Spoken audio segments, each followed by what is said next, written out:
Yes, sir. Salut les louveteaux. Allez, ce soir, je vous emmène direction l'Inde. Allez, hier on était au Japon, hein. Voilà, hein. Je vais vous faire voyager tout simplement avec un plat qui sort aussi du street food et qui s'appelle le...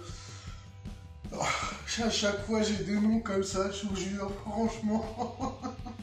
Je devrais avoir un prompteur mais je l'ai pas. Donc ça s'appelle un aloo chat. Voilà. On va l'accompagner d'agneau, enfin pour moi je vais l'accompagner d'agneau, vous ferez ce que vous voulez. Moi en fait je vais mettre exactement les mêmes épices dans mes pommes de terre que sur ma viande et je vais faire tout simplement griller ma viande. Au préalable, j'ai fait une eau bouillante parce que les pommes de terre il faut les cuire en anglaise. Je vois déjà les yeux, c'est des gens. Oh, mais comment on va faire? À l'anglaise c'est simple, vous le faites tous les jours, enfin très souvent. C'est une eau bouillante avec du sel dedans et point barre, et voilà. Donc vous épluchez vos pommes de terre ou vous les épluchez après comme vous voulez, après les avoir mis dans l'eau bouillante. Vous les cuisez comme ça, vous avez l'habitude de le faire. Je suis sûr que plein de gens le font, on fait pour faire une purée, on fait pour faire pour une tonne de recettes, on fait comme ça. Donc moi j'ai choisi de les éplucher avant. Surtout ce que vous devez faire attention, c'est vraiment d'avoir les mêmes sections de pommes de terre. Donc pas prendre une grosse pomme de terre, la couper en 4 et puis une petite la couper en 6. Un peu du jet, hein. Allez, c'est y part. Donc là, attention, hein. Attention. C'est quel œil qui pleure? C'est celui-là? Non, bon, ok, j'ai rien dit, j'ai rien fait. Bon, donc je m'amuse tout seul. C'est bien, c'est vachement bien, vous devez être content pour moi. Là, on a nos pommes de terre qui sont pré-cuites à l'eau bouillante, dans l'eau bouillante, hein, à l'anglaise. Yeah. Oh les gars. Là, tout simplement, allez, hop, on y met. Alors, normalement, les épices pour ce plat, c'est des épices du type masala. On n'a pas, j'ai pas. Voilà, je vais faire mes épices à ma façon. Un peu de gingembre, de toute façon, en Inde, ils utilisent beaucoup le gingembre. Ils utilisent aussi beaucoup le curcuma. Donc un peu, vous avez vu, je vous ai dit un peu, puis j'en ai mis beaucoup. Voilà. Donc, dans le curry, parce qu'ils utilisent aussi des épices à curry, ce n'est pas du curry. Un curry, c'est un curry. Voilà, ça j'en ai marre aussi qu'on appelle ça du curry. Ce sont des épices à curry. Et non des épices écurie. Sinon il y a un cheval qui sort. Bon, d'accord, ça vous avez fait. Donc là on peut être généreux. Parce que le curry est un plat en fait. Hein. Faut le savoir, mais bon, quand on le sait c'est mieux. Maintenant vous le savez. On n'aurait plus d'excuses. Et là je vais utiliser des épices à kefta. Ça a beaucoup plus de cumin, de coriandre. Voilà. Déjà là, rien que là, l'odeur. Allez, et là on y va. On enrobe nos pommes de terre. C'est tout ce qu'on a à faire pour l'instant. Enfin, vous les avez déjà fait cuire, n'est-ce pas? Je ne suis pas cuire toute seule. Là, ce qu'on va faire, on va être malin parce que, comme je vous disais, en cuisine, on ne jette rien. Les épices qu'il y a dans le fond, on n'y touche pas, on les laisse dedans. Parce que quand, là ça va partir en friture. Donc quand on va revenir de friture, et ben on va déposer nos pommes de terre dedans. Et réenrober tout. Donc, vous allez voir que là, paf. Donc voilà, ça c'est une chose de faite. La même chose sur notre viande. Voilà. Dans le bon sens, on aura plus de chance. Donc, ah oui, pardon. J'ai apprêté mes côtelettes d'agneau.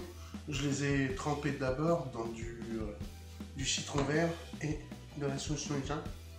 Voilà, pour préparer un petit peu l'affaire. Et puis là, je viens ajouter une pointe. Et puis là, le piment d'Espelette. Alors, je ne le fais pas tout de suite sur les pommes de terre parce que je le ferai après.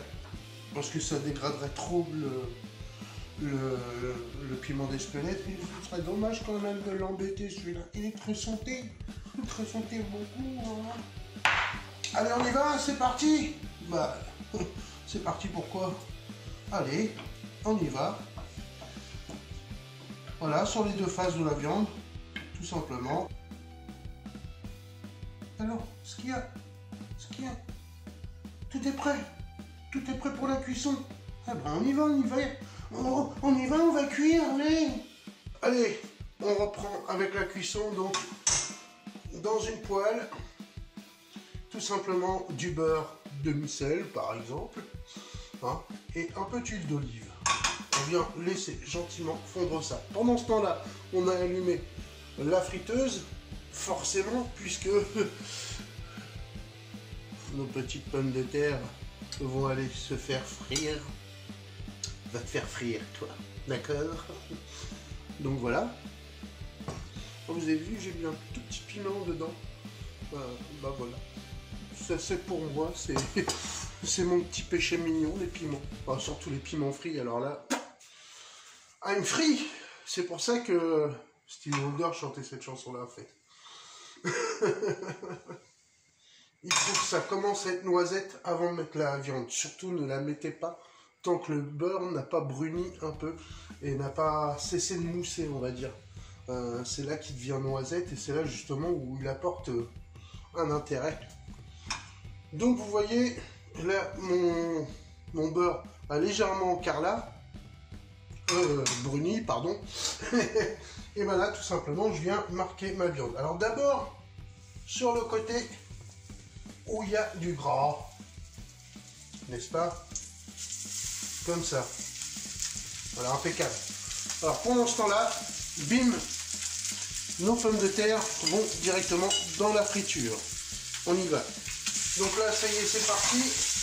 On a envoyé nos côtelettes se coucher.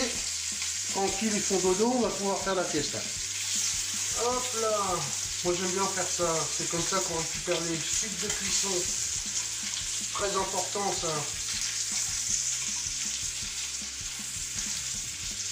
Allez, on sent là. On sent à l'odeur que hop. Oh oui, c'est beau. On les retourne. Voilà.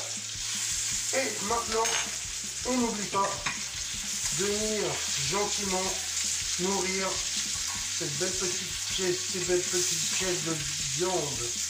J'ai l'impression qu'on m'entend plus beaucoup. Ils ont une grande gueule les côtelettes quand même, hein. Mine de rien. Enfin, mine de rien ou mine d'un crayon. Hein. Alors là, je vais préparer des petites herbes.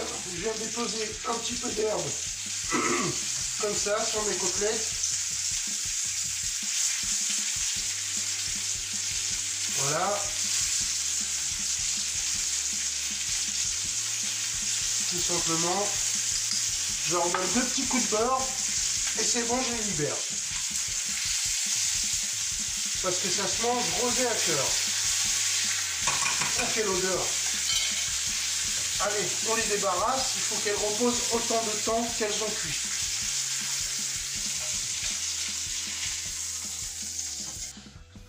Donc voilà, avec la croûte d'herbe, ce que ça a donné. Hein. Allez, maintenant, on va aller sortir nos pommes de terre. Alors, dans le saladier, tout à l'heure, on a mélangé nos pommes de terre et on a mis nos épices.